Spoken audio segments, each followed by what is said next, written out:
Martineau. Le parrain de l'actualité.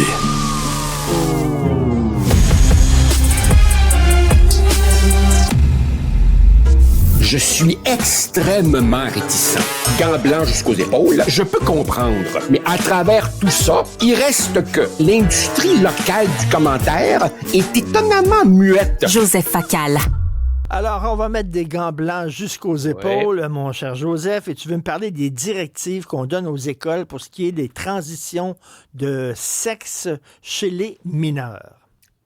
Richard, permets-moi une sorte de drôle d'entrée en matière.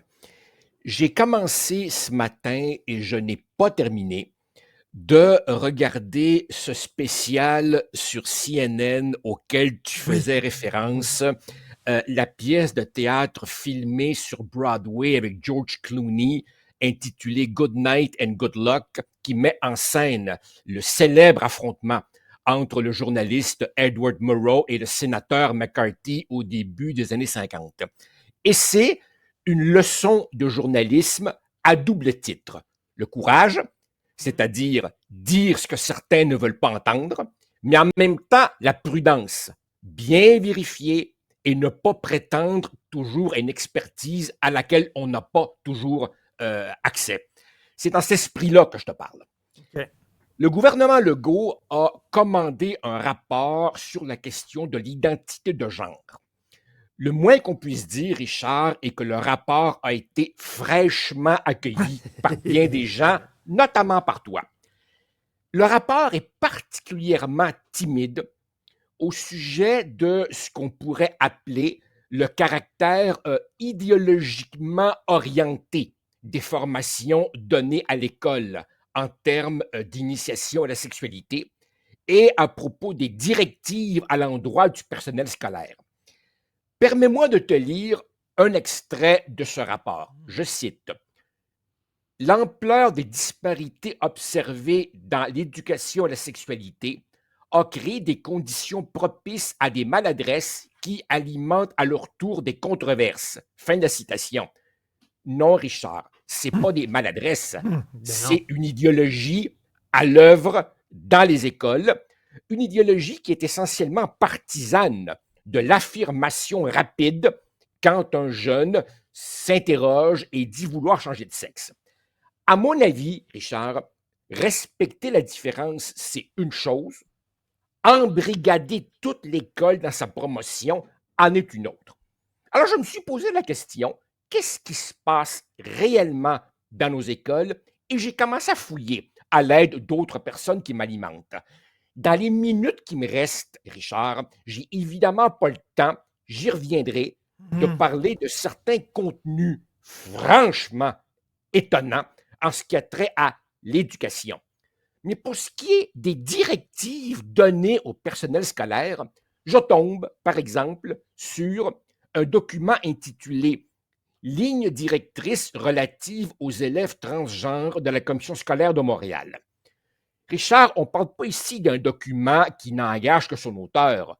On parle ici du cadre de référence officiel sur lequel s'appuie l'instance dirigeante de tout le réseau. À la page 12, on peut lire, je cite, « Le personnel de l'établissement scolaire ne doit pas divulguer des renseignements qui pourraient révéler l'identité transgenre de l'élève à autrui, y compris à ses parents et à d'autres membres du personnel de l'établissement, à moins que l'élève concerné ait expressément autorisé une telle divulgation. » Fin des guillemets. Bref, les parents doivent être tenus à l'écart, dans l'ignorance, par tout l'appareil scolaire, à moins que l'enfant qui est mineur, donc avec la maturité d'un mineur, ne souhaite autre chose. Attends une minute, Joseph. ici, Joseph, Richard, attends une minute. Si, mettons, un jeune garçon voilà. de 12 ans veut se faire appeler elle à l'école, le concierge va le savoir, la professeure va le savoir, la directrice de l'école va le savoir, mais le parent ne le saura pas. Exactement. Quand même. Exactement. Maintenant, Richard, je comprends.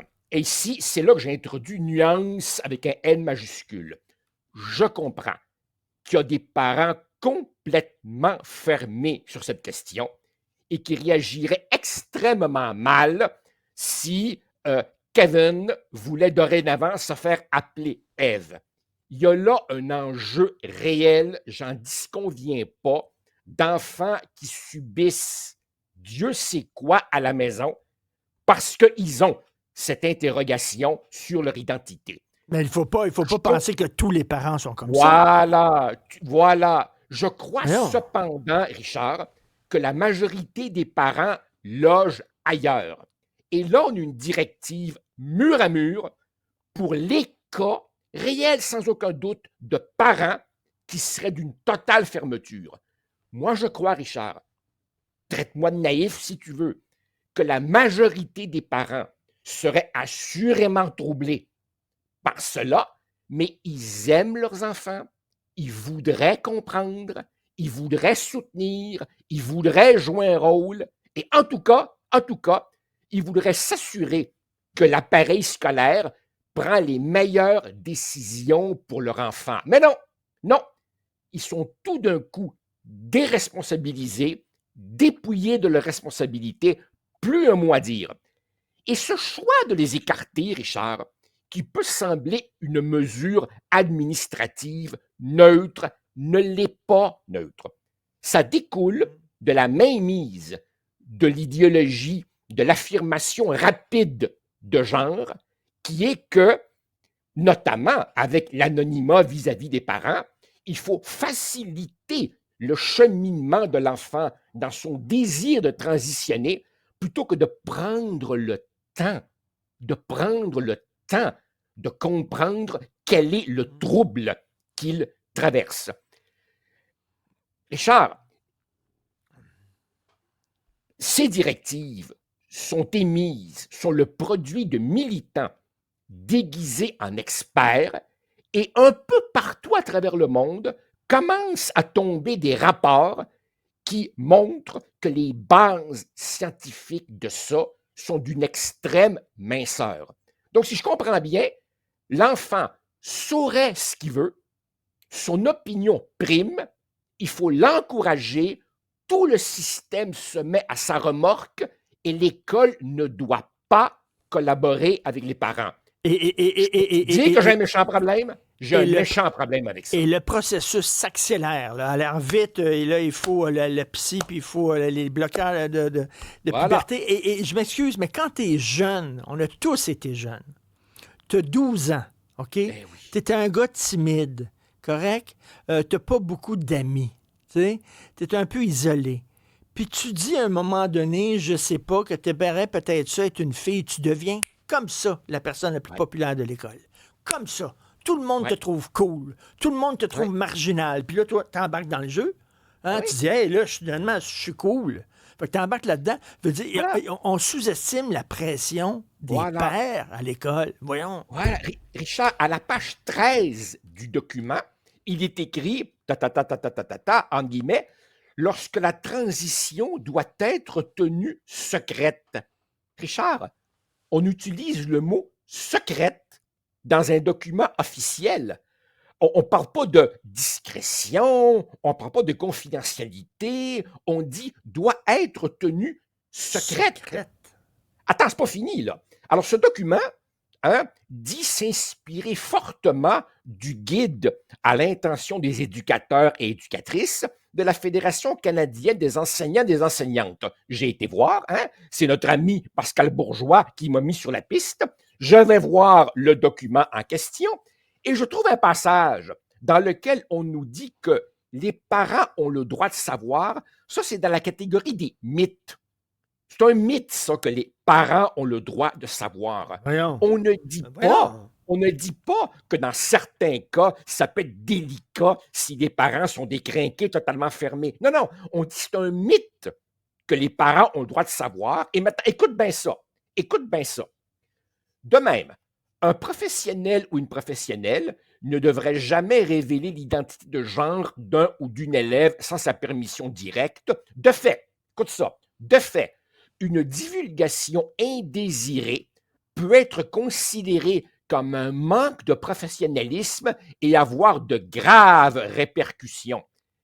Ça ressemble un petit peu pas mal à une sorte de menace voilée, ça, envers ceux qui auraient la malencontreuse idée de dire « je pourrais aborder le sujet prudemment avec le père et la mère », peut être considéré Incroyable. comme un manque de professionnalisme et avoir de graves répercussions.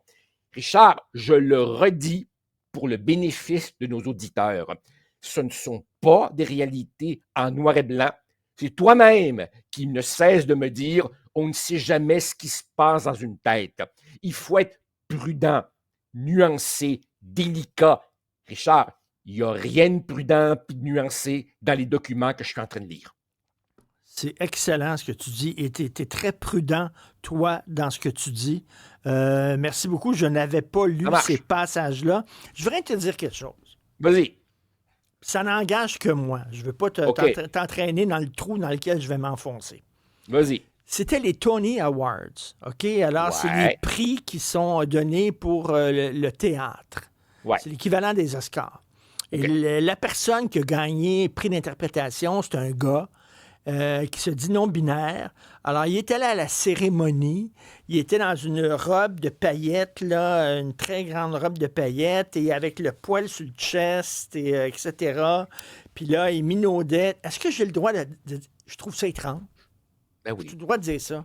Je trouve ça Ben oui. étrange. Qu'est-ce que je te dis? Il y avait une robe, là, puis il y a le gros poil sur le chest, puis tout ça. Puis Oui. là, il était la vedette, puis tout le monde... Comme si c'était tout Ben à fait oui. normal, comme s'il n'y avait rien là. Mais je m'excuse, mais tu sais, mon père n'est pas en vie, mais si mon père, du jour au lendemain, mais Ben oui. je rentre chez eux, je vais voir mes parents, puis mon père est en robe comme ça, puis en souliers à talons rouges, je m'excuse. Ben oui. Mais c'est pas vrai qu'il m'a dit « Ah, papa, hein, c'est beau, ça te va bien. Alors, qu'est-ce que tu as pensé de Richard, la game de hockey hier? » mais ce comédien-là dont tu parles, je ne sais absolument pas pour quelle On le œuvre voit, là, il a on été le voit. récompensé et je ne sais même pas quel est son Voilà. talent. Le vrai problème ici, il est double.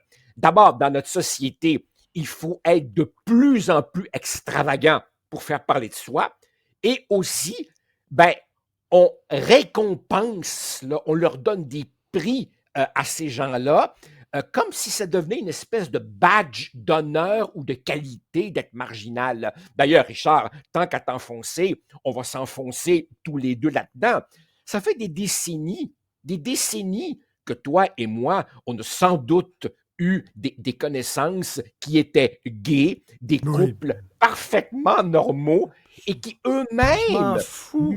nous disaient leur malaise quand ils voyaient ces défilés dans lesquels tu as des gars, les fesses à l'air, des plumes dans le derrière, des Ben chaînes oui. partout, puis Ben qui se oui. disaient c'est pas ça ma réalité, on était un couple Ben oui. ordinaire, avec des, tu sais, ben Ben ordinaire. tu sais. oui. C'est quoi ce besoin d'exhibitionnisme dans notre société? Où est Et passée la de, pudeur? et de Où est triper sur passée des la pudeur? marginaux, des marginaux, là. C'est ça. En tout cas, bref, on est peut-être deux vieux mononcles qui parlent. Sans aucun Voilà. doute. Sans aucun doute. Deux échappés du parc jurassique. En terminant, t'as vu l'affiche en France pour le Gay Pride? Oh, mon Alors, Dieu. Oh, mon alors Dieu. Oui. l'affiche pour le mois de la fierté gay, alors tu vois une femme voilée, une autre femme qui brandit un drapeau pro-palestinien, etc., étrangler un homme blanc. Ah oui.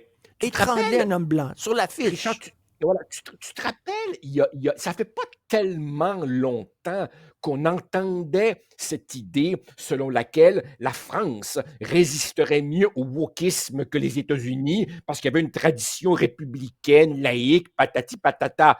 Pars-moi pas, Richard, sur ce qui se passe dans les universités françaises. Ça n'a juste pas d'allure. Enfin, Merci beaucoup, mon oncle. À demain, mon oncle ça Joseph. marche. C'est mon oncle Salut, Richard qui dit bye. salut, bye.